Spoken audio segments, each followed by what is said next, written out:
Narito na ang kwentano, mga tanong na may kwenta at may kwento ang kasagutan. Papi, Annalyn, totoo ba magkakakuliti ka pa ng boboso? Ang kuliti ay isang uri ng impeksyon sa ating mata. Nangyayari ito dahil sa mga bakterya na kumapit sa mga butas na dinadaluyan ng ating luha o sa Ingles, tear ducts. Sa tanong kung nakakakuliti nga ba ang pamboboso, aba itanong na natin yan kay Doc. Wala naman, walang basihan yon sa pagkakaroon ng kuliti pag nanilip kayo. No? Walang tawag namin dyan, old wives' tale o urban legend. Ang kuliti, infection ho yan nung mga tawag naming tear glands, no? Accessory tear glands sa eyelid or talukap ng mata natin. Kung hindi maganda ang hygiene ng tao, mahilig kamutin yung mata, mahilig kalikutin, then nag-i-introduce kayo ng bacteria, umakit yung bacteria dun sa daanan nung luha at nagkakaroon tuloy ng infeksyon. Ayon sa mga eksperto, may dalawang uri ng kuliti. Una, namumula lang ang mata dahil naiirita nga ang daluyan ng luha.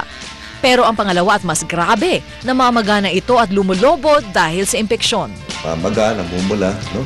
At pasakit. Meron namang isa, parang bukol doon sa talukap, wala namang infeksyon, kaya lang, siyempre, walang daanan. So habang minuminuto, gumagawa ho yun ng produkto niya, kaya palaki ng palaki. Wala naman daw pinipiling panahon ng kuliti.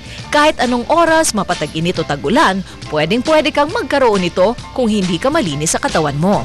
Kaya kung may kuliti ka, payo ni Doc, punas-punasan ang mata ng bimpo na binabad sa maligamgam na tubig. Siyempre, siguruhing malinis ang panyo o bimpo na gagamitin. Meron ding gamot para dyan.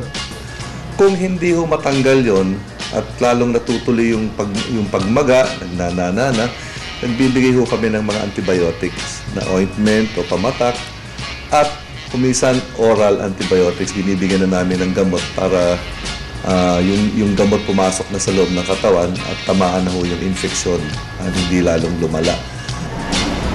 Kung may kuliti ka, nako, 1 hanggang 2 linggo kang mukhang may pigsa sa mata. Dapat daw agad na magpakonsulta kay Doc. Tandaan, huwag mag-self-medicate ha, dahil baka lalo pa itong lumala.